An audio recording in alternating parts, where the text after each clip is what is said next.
Hello दोस्तों, नमस्कार। Online physical education YouTube channel में आपका स्वागत है।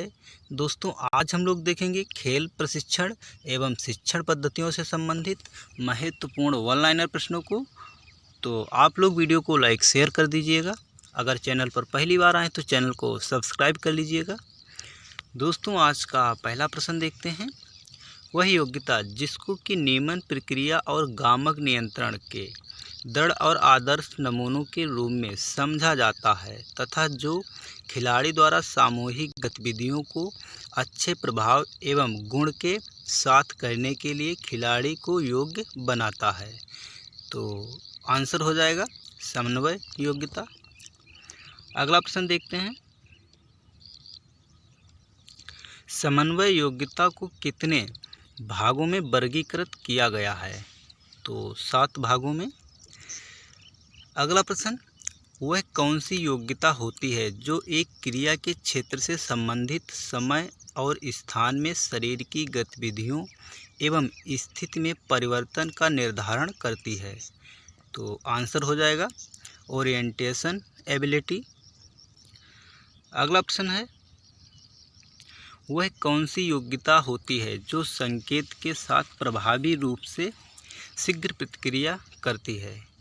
तो आंसर हो जाएगा प्रतिक्रिया योग्यता। अगला प्रश्न है, वह कौन सी योग्यता होती है जो स्थिर एवं गतिशील अवस्था में शरीर के भागों का संतुलन बनाए रखती है? तो आंसर हो जाएगा संतुलन योग्यता। अगला प्रश्न है, परिवर्तित परिस्थितियों के अनुसार गतिविधियों में प्रभावशील परिवर्तन करने की योग्यता किसे कहते हैं? तो आंसर है अनुकूलन योग्यता। अगला प्रश्न है, वह कौन सी योग्यता है जो कि खेल गतिविधियों को सफलतापूर्वक कार्यान्वित करने हेतु शरीर के विभिन्न भागों की क्रियाओं को अर्धपूर्ण ढंग से संयुक्त करती है? तो आंसर हो जाएगा युग्मन की योग्यता। अगला प्रश्न है, वह कौन सी योग्यता है जो कि तालमेल के उच्च स्तर शारीरिक गतिविधियों की बचत तथा गामक क्रियाओं के परिवर्तन से संबंधित होती है? तो आंसर है पृथक्करण की योग्यता। अगला प्रश्न है, वह कौन सी योग्यता है जो बाह्य गतिविधि के लय की और भार को ग्रहण करने के पश्चात गामक क्रिया में उत्पन्न किया जाता है? तो आंसर हो जाएगा लयात्मक योग्यता। अगला प्रश्न है, वह कौन सी क्षमता होती है जिसके द्वारा वास्तविक गामक क्रिया द्वारा तकनीक को प्रदर्शित किया जाता है? तो कौशल हो जाएगा। अगला प्रश्न है, किसी गामक कार्य को करने के लिए जिस विधि का उपयोग किया जाता है उसे कहते हैं? तो तकनीकी। अगला प्रश्न है, प्रतियोगिता के दौरान कोई रणनीति बनाना कहलाता है? तो आंसर हो जाएगा युक्त। अगला प्रश्न है, अवधिकालीनता के अंतर्गत कितने काल आते हैं? तो 3 काल आते हैं। अगला प्रश्न है, खेलों में वैज्ञानिक रूप से अवधिकालीनता को कितने प्रकार में बांटा गया है? तो 3 प्रकार में। खेल प्रशिक्षण देखते हैं। सबसे लंबी अवधि का प्रशिक्षण चक्र कहलाता है? तो आंसर हो जाएगा माइक्रो साइकिल। अगला प्रश्न, सबसे कम अवधि का प्रशिक्षण चक्र कहलाता है? तो माइक्रो साइकिल।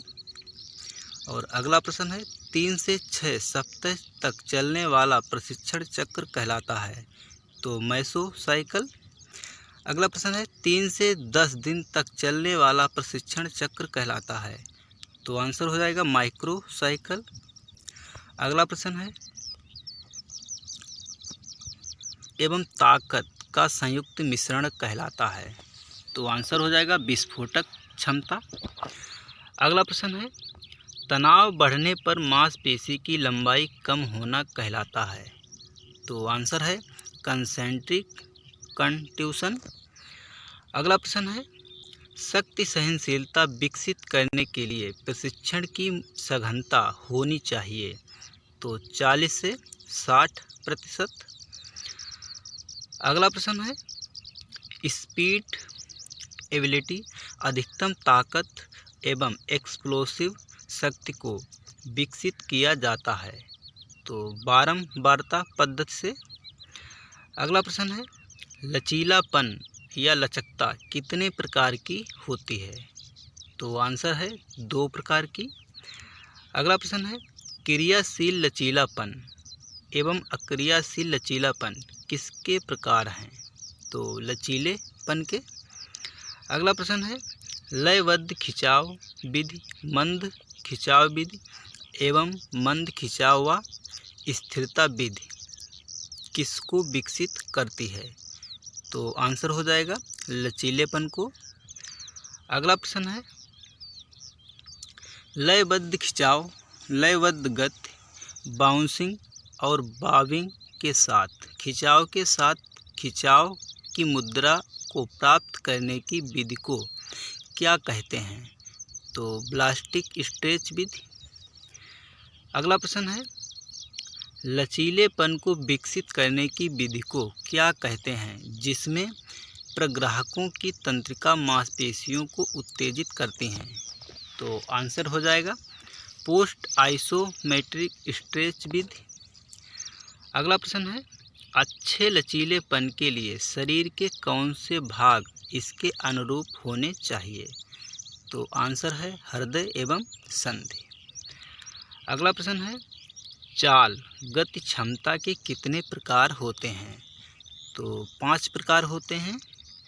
अगला प्रश्न है, प्रतिक्रिया योग्यता, गति की चाल, त्वरण योग्यता और प्रचलन योग्यता तथा चाल सहनशीलता किस शारीरिक स्वस्थता की क्षमता के प्रकार हैं?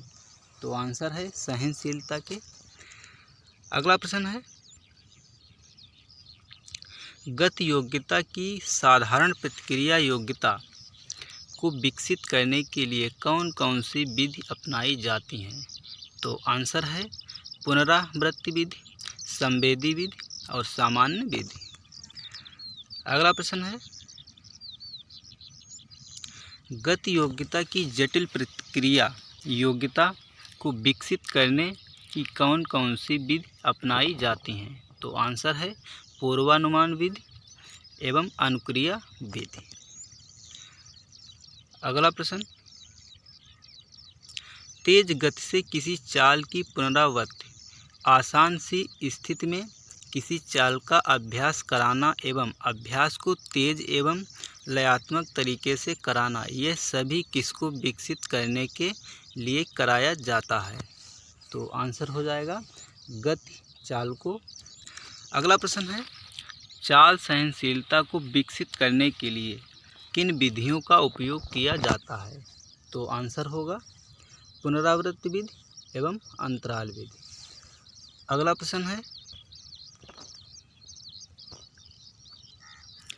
विभिन्न खेल गतिविधियों की विशेषताओं के आधार पर ब्लूम ने खेलों की किन 7 महत्वपूर्ण समन्वय तालमेल योग्यताओं का वर्णन किया है?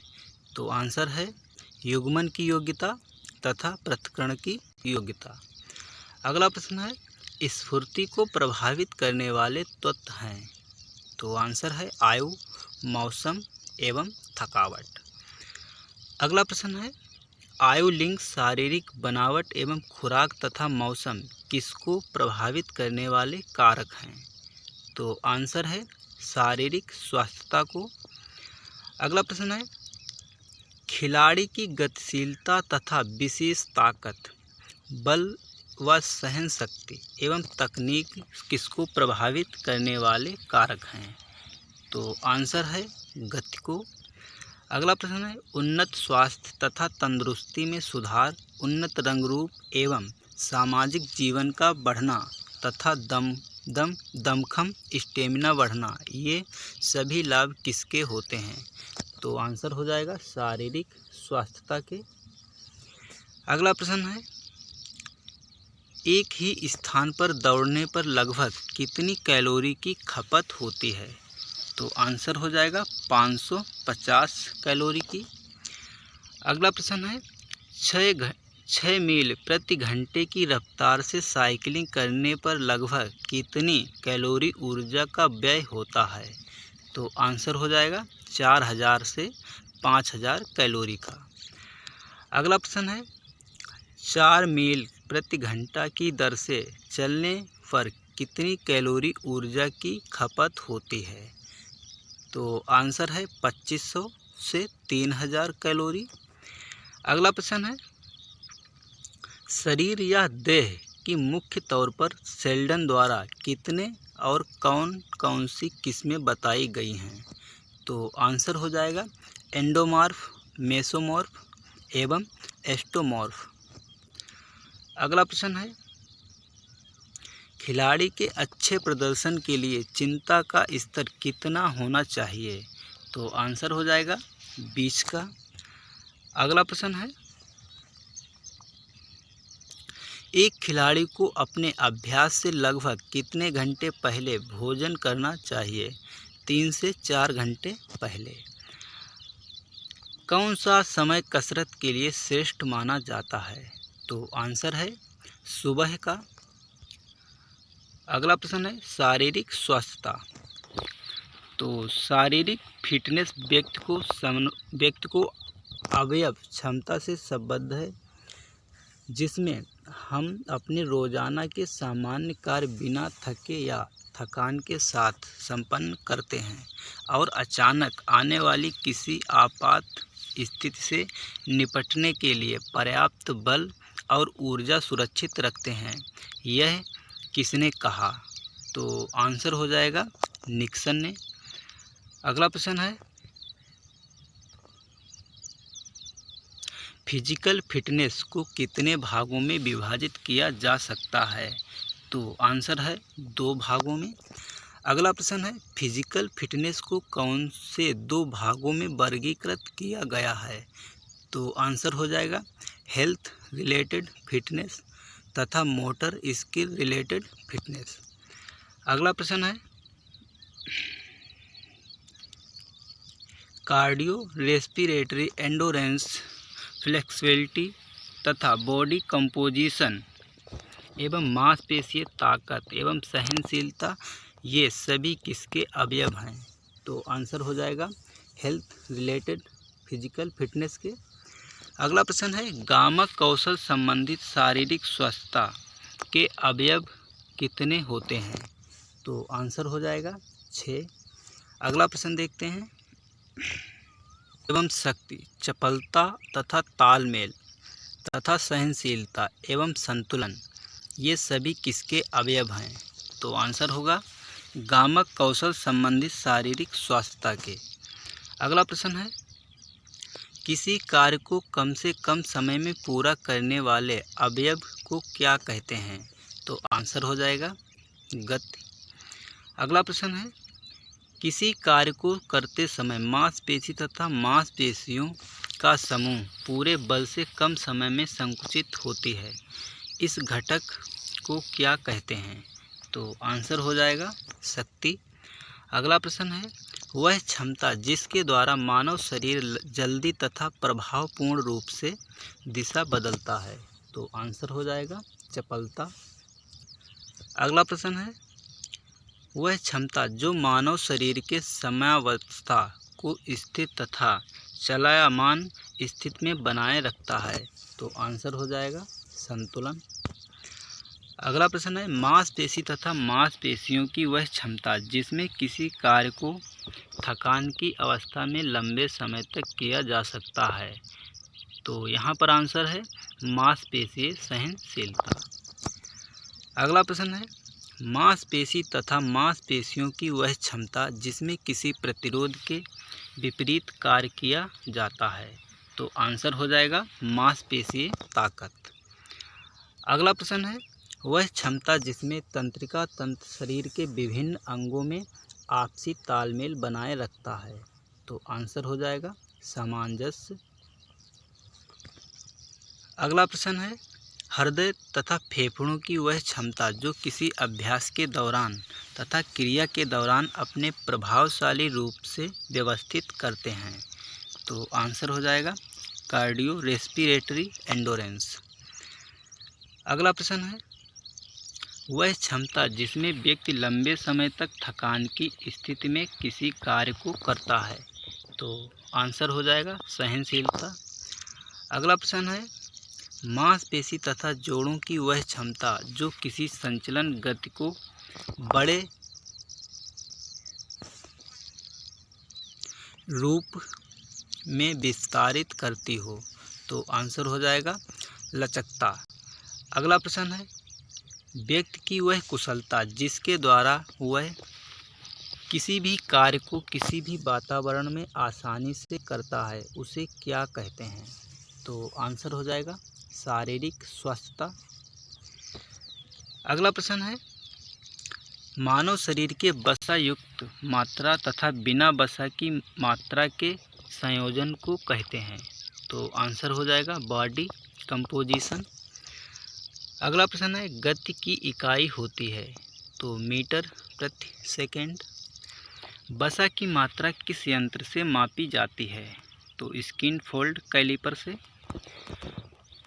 पैर व कमर की ताकत किस यंत्र से मापी जाती है। तो डायनामोमीटर से। अगला प्रश्न है, गति मापने का सूत्र होता है। तो दूरी बटे समय। ब्लड प्रेशर मापने के यंत्र को कहते हैं। तो स्फिग्नोमैनोमीटर। अगला प्रश्न है, उस क्षमता को क्या कहते हैं जिसमें मांसपेशी या मांसपेशी का समूह लंबे समय तक उच्च गति बनाए रखता है। तो आंसर हो जाएगा लोकोमोटर क्षमता। अगला प्रश्न है, शारीरिक स्वास्थ्य के कौन से घटक में प्रयुक्त होती है। तो आंसर हो जाएगा सहनशीलता में। अगला प्रश्न है, लंबी दूरी की दौड़ के लिए एक खिलाड़ी में कौन सी क्षमता मुख्य रूप से होनी चाहिए। तो आंसर है सहनशीलता। अगला प्रश्न है, 100 मीटर के धावक में किस घटक का मुख्य रूप से होना आवश्यक है। तो महत्वपूर्ण प्रश्न है दोस्तों, गति। अगला प्रश्न है, एक जिम्नास्टिक के खिलाड़ी में किस घटक का मुख्य रूप से होना आवश्यक है। तो आंसर हो जाएगा लचकता। अगला प्रश्न है, ऐसा व्यायाम जिसमें व्यक्ति एक लंबे समय तक बिना रुके अधिक ऑक्सीजन ग्रहित कर पेशी में ऊर्जा पर निर्भर रहकर लंबे समय तक क्रियाकलाप करता है उसे कहते हैं। तो आंसर हो जाएगा एरोबिक व्यायाम। अगला प्रश्न है, वह व्यायाम जिसमें कम से कम ऑक्सीजन से लगभग 60 सेकेंड तक पेशी में ईंधन सुरक्षित भंडार पर ही निर्भर रहकर क्रियाकलाप किया जाए उसे कहते हैं। तो आंसर हो जाएगा एनएरोबिक व्यायाम। अगला प्रश्न है, लघु एरोबिक व्यायाम लगभग कम से कम कितने मिनट का व्यायाम होता है। तो आंसर हो जाएगा 2 से 8 मिनट का। मध्यम एरोबिक व्यायाम लगभग कम से कम कितने मिनट का व्यायाम होता है। तो 8 से 30 मिनट का। अगला प्रश्न है, दीर्घ एरोबिक व्यायाम लगभग कम से कम कितने मिनट का व्यायाम होता है। तो आंसर हो जाएगा 60 मिनट का। अगला प्रश्न है, एरोबिक चयापचय में कितनी एटीपी की आवश्यकता पड़ती है। तो आंसर है 36 एटीपी। लघु एनएरोबिक व्यायाम कम से कम कितने समय का व्यायाम होता है। तो आंसर हो जाएगा 25 सेकेंड से कम का। मध्यम एरोबिक व्यायाम कम से कम कितने सेकेंड का होता है। तो 25 से 60 सेकेंड का। दीर्घ एनएरोबिक व्यायाम कम से कम कितने समय का होता है। तो 60 से 120 सेकेंड का। अगला प्रश्न है, किसी क्रिया की प्रकृति के अनुसार सहनशीलता को कितने प्रकार में बांटा गया है। तो आंसर हो जाएगा 3 प्रकार में। अगला प्रश्न है, किसी कार्य की अवधि के अनुसार सहनशीलता को कौन से प्रकार में बांटा गया है? तो आंसर हो जाएगा मध्य समय की सहनशीलता। अगला प्रश्न है, वह क्रिया की प्रकृति के अनुसार सहनशीलता की क्षमता जिसमें अधिक मांसपेशी सम्मिलित होकर कम गति से किसी कार्य अधिक समय तक करती है, उसे क्या कहते हैं? जैसे तैराकी, जॉगिंग, पैदल चाल आदि के लिए प्रयुक्त होने वाली क्षमता। तो आंसर हो जाएगा आधार सहनशीलता। अगला प्रश्न है, खेल प्रकृति के अनुसार प्रयुक्त होने वाली वह सहनशीलता जिसके आधार पर खेल गतिविधि को थकान की स्थिति में किया जाता है, उसे क्या कहते हैं? तो आंसर हो जाएगा विशिष्ट सहनशीलता। अगला प्रश्न है, वह खेल अवधि पर आधारित सहनशक्ति जो 45 सेकेंड तक की अवधि के लिए किसी खेल में प्रयुक्त होती है, जैसे 400 मीटर की दौड़ में। आंसर हो जाएगा गति सहनशीलता। अगला प्रश्न देखते हैं, खेल क्रिया की अवधि पर आधारित सहनशक्ति जो 45 सेकेंड से 2 मिनट के लिए प्रयुक्त होती है। आंसर हो जाएगा एनएरोबिक सहनशीलता। अगला प्रश्न है, साइकिलिंग करना, रस्सी कूदना, तैरना आदि तरह की क्रियाएं किस प्रकार की एक्सरसाइज कहलाती हैं? तो आंसर हो जाएगा एरोबिक एक्सरसाइज। अगला प्रश्न है, उस प्रशिक्षण की विधि को क्या कहते हैं जिसको कि एक स्वीडिश भाषा में नाम दिया गया है तथा उसे स्पीड प्ले विधि भी कहा गया है? तो आंसर हो जाएगा फार्टलेक विधि। अगला प्रश्न है, स्पीड प्ले विधि को किस नाम से जाना जाता है? तो आंसर है सहनशीलता। अगला प्रश्न है, पूर्व नियोजित सहनशीलता को विकसित करने की वह विधि जिसमें ऑक्सीजन ही दोस्तों है तथा अनाक्सी क्षमताओं को भी विकसित किया जाता है बार बार गति बदलकर। तो आंसर हो जाएगा वेरिएबल पेस मेथड। अगला प्रश्न है, वह सहनशीलता को विकसित करने की विधि जिसमें प्रतियोगी कई प्रतियोगिताओं में भाग लेता है। तो आंसर हो जाएगा कंपटीशन मेथड। अगला प्रश्न है, slow continuous method, first continuous, fartlek method तथा वेरिएबल मेथड आदि प्रशिक्षण के प्रकार के सहनशीलता को विकसित करने के लिए किस विधि के अंतर्गत आते हैं? तो आंसर है कंटिन्यूअस विधि। अगला प्रश्न है, एरोबिक क्षमता, एनएरोबिक क्षमता, मूवमेंट इकोनॉमी, वैज्ञानिक कारक तथा ऊर्जा स्रोत किस शारीरिक स्वस्थता के घटक को निर्धारित करने वाला कारक है? तो आंसर हो जाएगा सहनशीलता। अगला प्रश्न है, शारीरिक स्वास्थ्य का महत्वपूर्ण घटक ताकत को कितने प्रकार में बांटा गया है? तो 3 प्रकार में। अगला प्रश्न है, शारीरिक स्वस्थता के घटक ताकत को कौन से 3 प्रकार में बांटा गया है? तो आंसर हो जाएगा मैक्सिमम स्ट्रेंथ, एक्सप्लोसिव स्ट्रेंथ और स्ट्रेंथ सहनशीलता। अगला प्रश्न है, गतिशील विधि, गतिहीन विधि, आइसोकाइनेटिक विधि तथा स्थिर विधि किस प्रकार की ताकत को विकसित करता है? तो आंसर हो जाएगा अधिकतम शक्ति को। अगला प्रश्न है, आज का अंतिम प्रश्न है दोस्तों, विशिष्ट एवं प्रतियोगी व्यायाम तथा गहन अंतराल विधि किस प्रकार के ताकत को विकसित करता है? तो आंसर हो जाएगा विस्फोटक शक्ति। दोस्तों, प्रश्न अच्छे लगे तो वीडियो को लाइक शेयर करें और पूरा वीडियो देखने के लिए आपको बहुत बहुत धन्यवाद। मिलते हैं अगले वीडियो में।